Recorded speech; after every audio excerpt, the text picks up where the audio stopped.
Hey everybody, Gil here once again from CrudeTrader Pro. Thanks for checking out this video. This is the update of our crude trade journey that we're on using CrudeTrader Pro strategy. If you've been following along, you'll notice that last week I did not get a chance to do a weekly update. This update will include last week.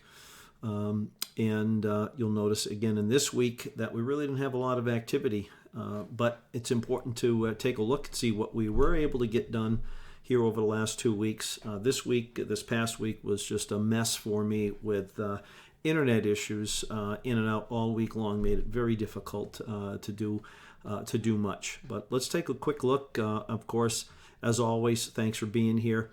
If you haven't, just as a reminder, if you haven't checked out our website, gtraderpro.com, here it is. Please join our Discord server if you haven't done so.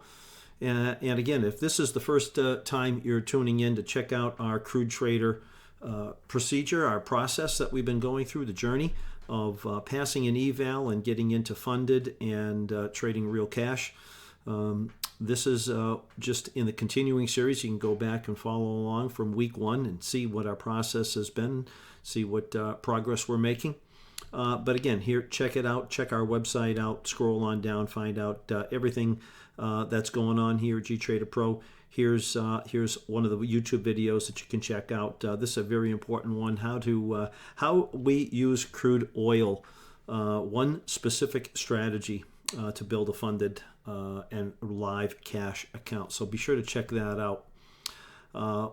If you haven't, come on into the server and check out. This is our CrudeTrader Pro Discord server. Down here, once again, under private rooms, you'll see crude signals. These are posted when there's an active trade. These are posted in the morning.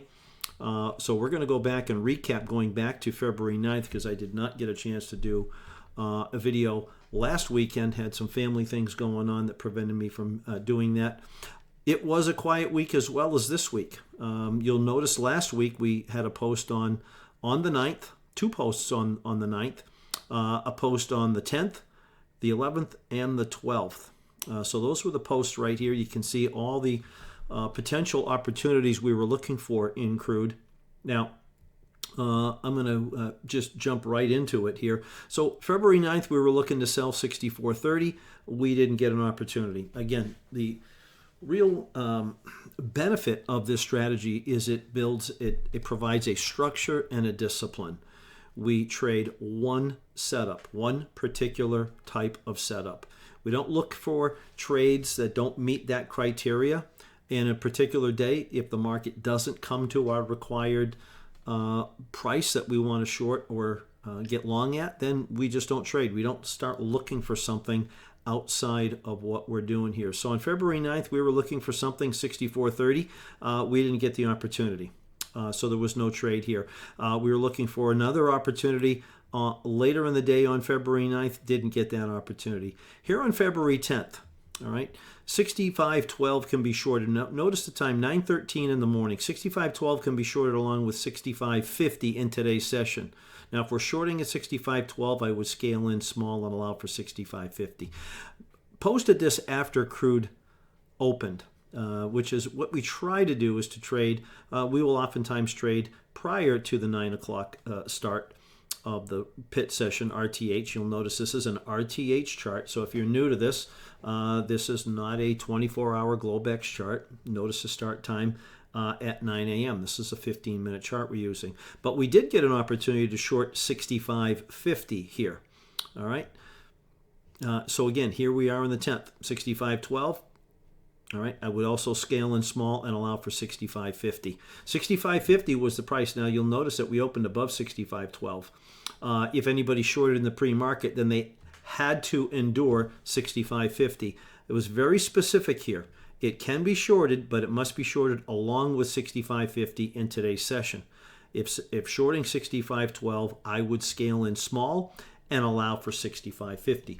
So traders knew very specifically that if you're going to short at 65.12, which obviously the market was trading up through 65.12 when the market opened, it also traded at 65.50.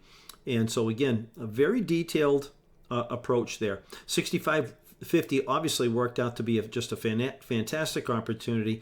It was turned out to be the trade of the week, and really the only trade I've taken here in 2 weeks, as you'll soon see. But that was the trade. Look at the nice drop that came off of 65.50. So 65.12 was decent, but 65.50 was the price they really wanted to get up to. And you can see how they came right on back down through 65.12 and ultimately broke back through 65.12 and offered a very, very nice trade. I heard from a number of traders who really did a nice job. We traded that pretty well in the live account. You'll see that in just a moment. But that was the trade of the week. Let's move forward to February 11th, which let's see, where's 50? This is the 10th, right? Just double check. No, that was the 11th. As a matter of fact, that was the trade on the 11th. So we didn't get this trade on the 10th. This trade did not. So let me correct myself. This trade did not come in on the 10th. It actually came in on the 11th. So we caught that nice trade on the 11th. My bad. On the 12th, we were looking for 63.22 for a long entry. So let's take a look. Make sure we're on the 12th. Here it is. 63.22 for a long entry. 63.22, 63.22. They came down to 63.22 here very late in the morning. This is on the 12th. 63.22. 63.22, 63.22. And you can see that they went right through it. Now, 63.22. This is a 15-minute chart. So yes, indeed, they did not hold 63.22. That was a stop out. So this trade, if taken on the 12th, did not work. All right, and move along now to that was it really for the week. 62.12 on the 12th. Notice I did not post on the 13th, 14th, etc. Later in the week. So there were no additional posts that week, no opportunities that I wanted to take advantage of. On the 12th in the afternoon, posted 62.69. 62.69 on the 12th. They did come down to 62.69. They broke it a little bit and bounced back up, providing a small little lift at 62.69. So a slight profitable opportunity there. Not really much to talk about. The trade of the week really was the short here. These just did not provide much opportunity. And then we had no additional trades after the 12th. As I said, last week I did have one post. I only posted one time on the 18th. Sell 67.18 down to 64.20. Actually, that's a mistype. 67.18. Got to go back. I thought we could get to $67. It was a really big run up here. We never got to 60. That is not a typo. 67.18 was a potential opportunity here. That should have read 67.18 up to 67.28. We did not trigger that trade. So there was no trade taken last week at all. As I said, I really did run into some internet related problems. Just did not provide it, and so I didn't feel good about posting any potential trade opportunities there. So the result for the week, all that said, goes back to last week. So you'll notice here, this is a 2-week span, February 9th to February 22nd. And over the span of that, the profit was $400. That was the potential there. That was the profit for the week, as we can see. So we're making good progress. It was really only a one major trade, and that was a week ago, as we said. Back on the 11th, that short opportunity worked out quite nicely for traders who took advantage of it. So we're making progress. We're getting there. I think if we can have a bit more of an active week this week in our signals, we'll see. Crude is in a very, very interesting position as it stands. It did close out the week. I don't mind saying, for those of you who might be catching this video early enough in the week, it is late on Sunday, probably isn't going to get posted until tomorrow. But as I told the traders last week, closing above 65.20, make note that the market did come down and test 65.50. They stayed above 65.20. This leaves crude in a very interesting position going forward into the rest of this week. It is possible that we get up to $69 to $70 in crude, having closed out the week above 65.20. It's a very important price level. And that does open the door for a considerable, as you can see. I was trying to short the market at 67.12 last week. They didn't quite get there. We'll see how they handle 65.12, potentially gap up over 65.12 this week. But last week's close above 65.20 was bullish and indicative.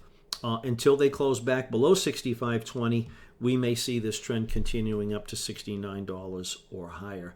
So again, overall, a 2-week period of time, pretty quiet. One trade, one very robust trade worked out very, very nicely. A couple of others, very small stop outs or very small opportunities, really nothing much to speak about. But again, I want to stress the importance of the discipline and the patience that it takes to utilize this particular strategy. If you have the patience and the discipline, you're going to get really phenomenal trading opportunities. Crude is a great market. It should be traded, and we like to isolate the account that we're trading on crude. We, of course, are trading actively in the NASDAQ and the ES every day.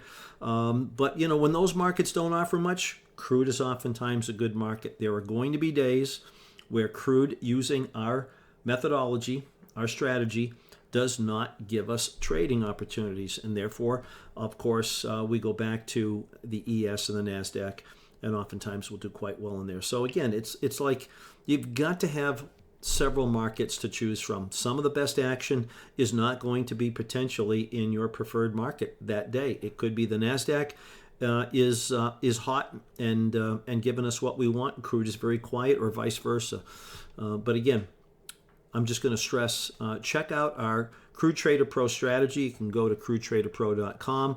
You can also go to GTraderPro.com and click on over and go to the Crude channel and check that out. But this is our result. Hopefully this week is going to be a little bit more active for us, and we'll get more posts. Come in and check out those daily posts in our Discord server. Thanks again for watching. I think this week, if it can be active enough, this week is our week to round out the eval account, pass the eval finally. We're now in about 5 weeks of that, and get that passed and get on to a funded account and continue our journey from there.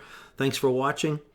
I'm looking forward to a really active week this week in the ES and the NASDAQ, and I hope crude gives us some more offerings as opposed to the last 2 weeks. Thanks again for watching, everybody, and I'll see you next time.